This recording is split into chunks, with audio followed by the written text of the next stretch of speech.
we're going to have a look at how to check our data. So to rename any of the columns, you can simply go on to the column here and start typing. Now, as it says sum of quantity sold, we're just going to type in quantity sold, and if we just keep it like that, just press enter and see what happens. And it says the pivot table field already exists. Now, to overcome this is once you've typed in the name, you can just press a space bar, and that will give you a space in the text and it will simply fit there. Now we can simply just highlight this, and the shortcut to center is Alt-H-A-M and Alt-H-A-C to make it in the center.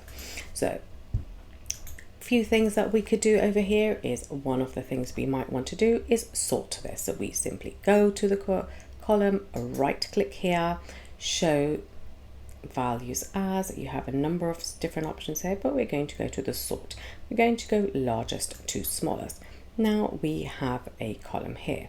Now if we want to say we want to have a look at the percentage over here, we could drag the quantity sold once again, and you have the sum here, but this time we want to show a percentage. So let's type in percentage of quantity sold, and here once again what we're going to do is right click.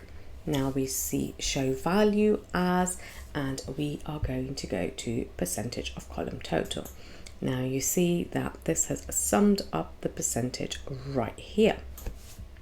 And this is another way to easily visualize your data. Now say that you want this data filtered, but you don't want the actual department in this table, but you would like to filter for department. You simply go on to the table and you can then use the filter column right here. You can add the department to the filter column, and you can see that the department appears on top of the pivot table, and this then becomes part of the pivot table. Now if we check this and we go just to bakery, we can have a look that only the data of the bakery comes here. If we have a look and compare it to the top table, which is not filtered, you have 57 in 2008, 9 and 7 and 73. So this matches up to the data that is in the table.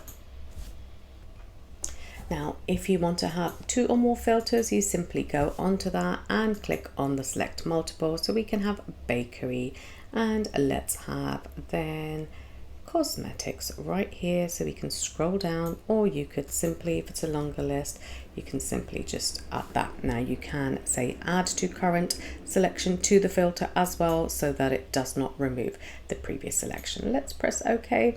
Now you can see that with cosmetics you have everything. Oh, we just need to go back and uncheck that.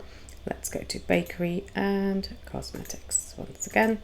We have now bakery 73 and cosmetics 43, so 116, 116, and that's where it all matches up. Okay, let's just remove the filters now, so you can simply just select all, and you have now your table, and there are a number of ways that you can also visualize your data. So we can simply go on to our data once again, right click, and we can go to summarize as well. So if we want to sum, account and average, that's also possible. And if you want to show it as an index, this is also possible, or even a ranking or running total. So you can see that in the year sold, we can also add it as a running total as 100% in the last year.